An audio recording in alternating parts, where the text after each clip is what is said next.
Okay, let's dig into this.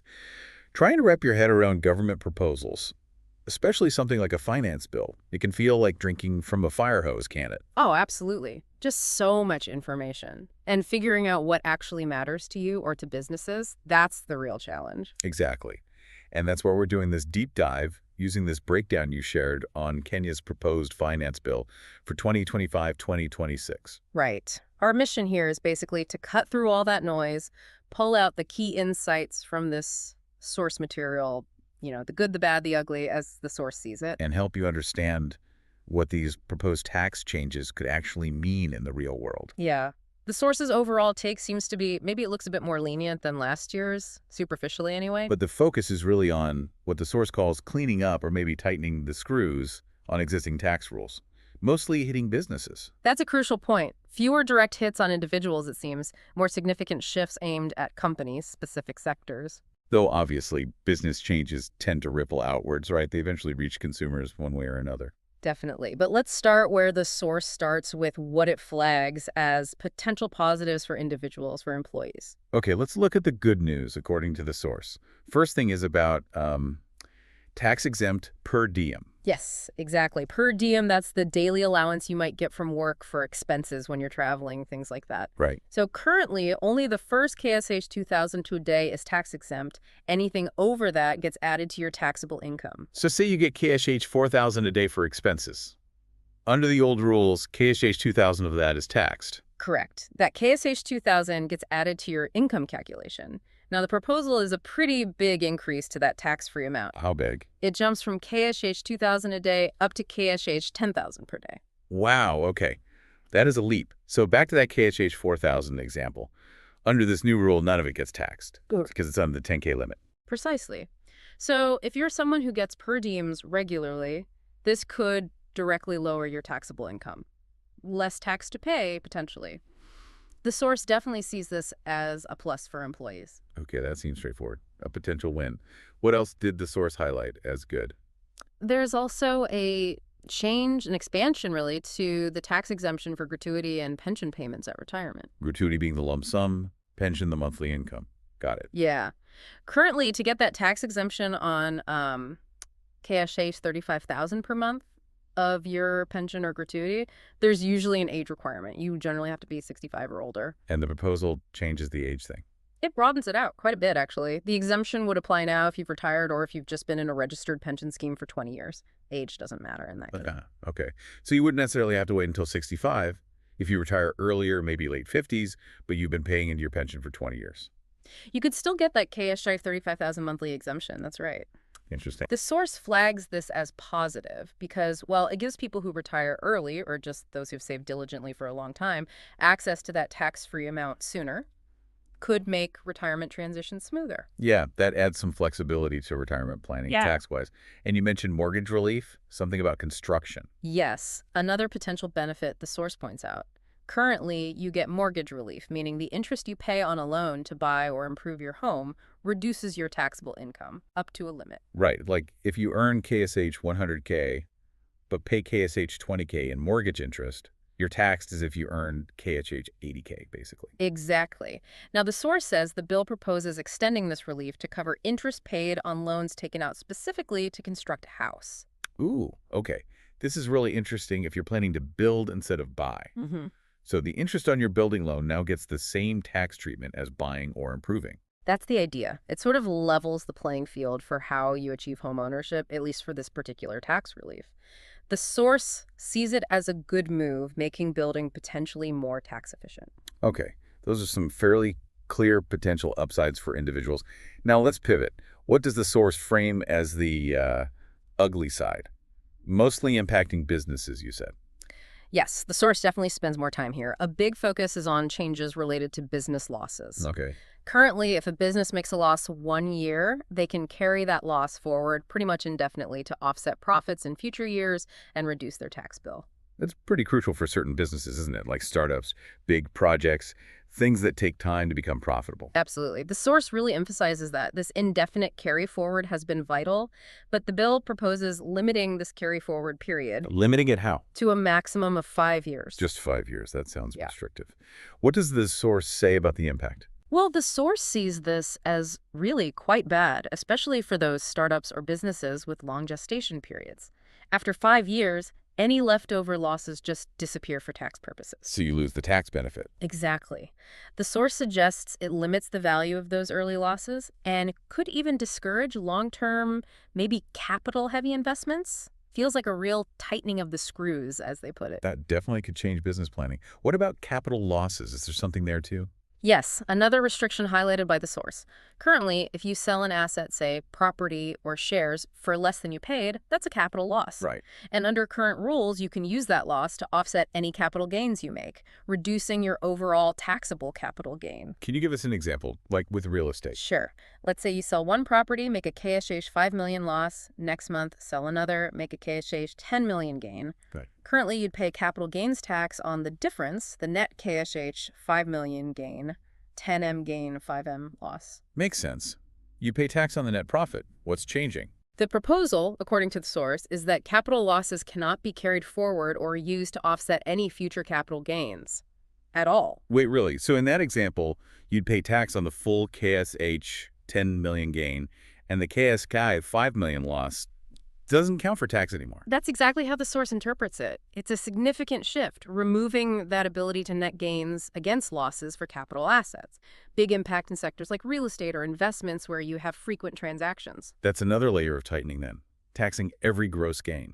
Did the source mention industries losing special lower tax rates? It did, yeah. Some specific sectors currently get a preferential income tax rate motor vehicle assemblers and certain real estate developers building affordable housing, basically. Like proved developers, right. Building a certain number of units? Yes, those building at least 100 residential units a year approved by the CS. They pay 15% income tax, not the standard 30%. Half the standard rate. That's a big incentive. It is. And the proposal. To remove that preferential rate, they'd go up to the standard 30% like most other businesses. Wow. So the source sees this as cleaning up. But for those specific businesses, it's essentially doubling their income tax rate overnight. Pretty much. It removes those targeted incentives. Standardizes the rate, yes, but takes away a major advantage meant to boost those particular sectors. Okay, so we're seeing a pattern. Some individual benefits, but significant tightening on business losses, capital gains, and specific industry rates. Let's talk VAT. The source indicated a big shakeup there. Yes, this is really crucial, and the source takes care to explain the difference between zero-rated and tax-exempt, because a lot of items are shifting categories. Okay, refresh our memory on that distinction. So zero-rated goods means 0% VAT for the consumer, and the business selling them can claim back VAT they paid on their own inputs, materials, overheads, etc. Right, they get refunds. Tax-exempt also means no VAT for the final consumer, but business cannot claim back the VAT on its inputs. Ah, so zero-rated is better for the business, keeps their costs lower. Tax-exempt means they absorb that input VAT cost themselves. Precisely. And the source lists several key items moving from zero-rated to tax-exempt. Things like inputs for making pharmaceuticals, animal feeds, transport of sugarcane, locally assembled mobile phones, motorcycles, electric bikes, solar and lithium batteries, even electric buses. That's a very diverse list. Healthcare, farming, tech, transport, green energy. What's the expected impact of this shift, according to the source? Well, since these businesses can no longer get refunds for the VAT on their inputs, that cost has to go somewhere. The source expects it'll likely be passed on, leading to slightly higher prices for consumers. Even though the final product is still technically VAT-free for me? Exactly. It's an indirect price increase. The business has higher costs because they can't reclaim that input tax, so the final price tag might just creep up a bit.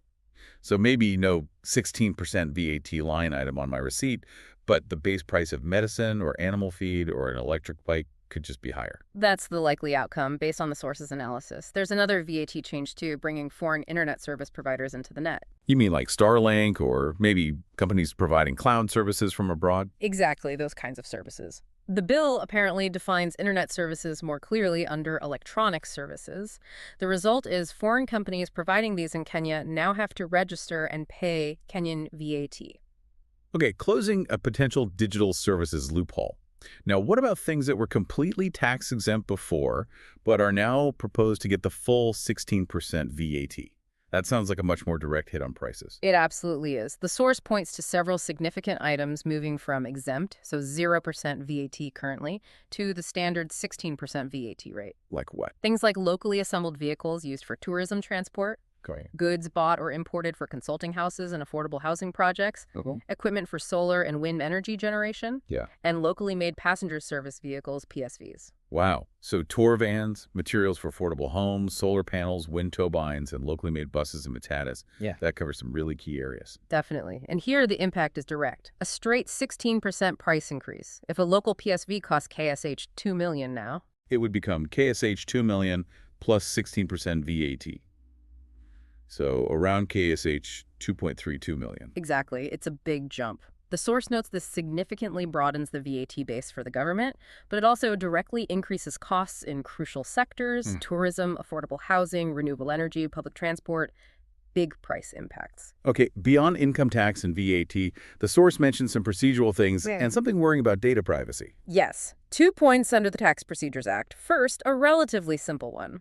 The time KRA has to process VAT refunds for businesses is being extended from 90 days now up to 120 days. So businesses just wait longer to get their money back. Essentially, yes, more administrative time. The second point, though, is where the source raises a red flag. The data privacy issue. That's the one. The bill apparently includes a provision giving KRA access to businesses' trade secrets and also their customer data. Trade secrets and customer data. Yes, and the source notes this could include really sensitive stuff, depending on the business. Think about data held by schools or hospitals. Wow.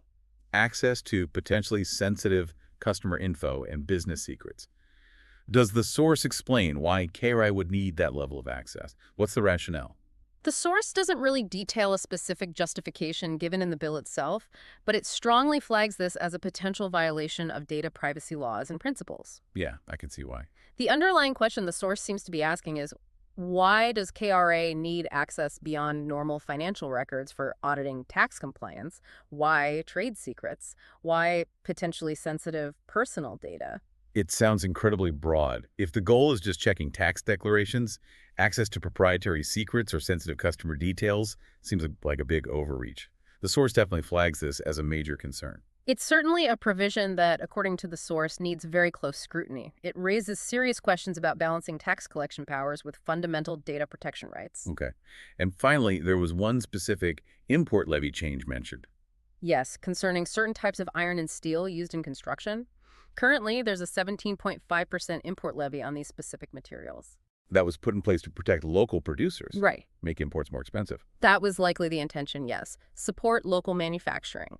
The proposal now is to slash that levy significantly, How much? down from 17.5% to just 5%. Okay, so importing those specific steel types becomes much cheaper. Correct. Which, as the source points out, makes imports more competitive against local products. It affects the construction sector, users, and local steel manufacturers, producers, kind of dialing back on that protectionist measure. Right. Okay, so we've covered the source's view on the good bits for individuals, the ugly parts for businesses regarding losses and rates, the really complex VAT shifts, that procedural waiting time change, the big privacy concern over KRA access, and this specific import levy cut. And pulling it all together, yeah, the source's overall take seems consistent. A few targeted benefits, sure, but the main thrust, as described, is really about tightening screws on business taxation, broadening the VAT base significantly, adjusting industry treatments, and, well, increasing KRA's reach. And like you said at the start, those business changes, higher VAT,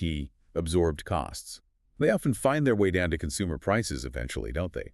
It paints a picture of a pretty significant shift, focused on collection, but with real trade-offs. Mm-hmm. The source kind of leaves you with this feeling, maybe reflecting some public sentiment it ticked up on, that with so many intricate changes, maybe the full picture or the underlying strategy isn't completely obvious at first glance. Is something else going on? Which leads nicely into our final thought for you, our listener, to chew on after this deep dive. If the main goal here is cleaning up the tax system and boosting revenue collection, as the source suggests, does that provision granting KRA sweeping access to sensitive business and customer data seem like a proportionate tool for that job? Or, echoing the source's privacy concerns, does it feel like maybe tightening that particular screw too far? Does it raise deeper questions about the balance between the state's need for revenue and the fundamental rights to privacy and secure business operations? Something to think about.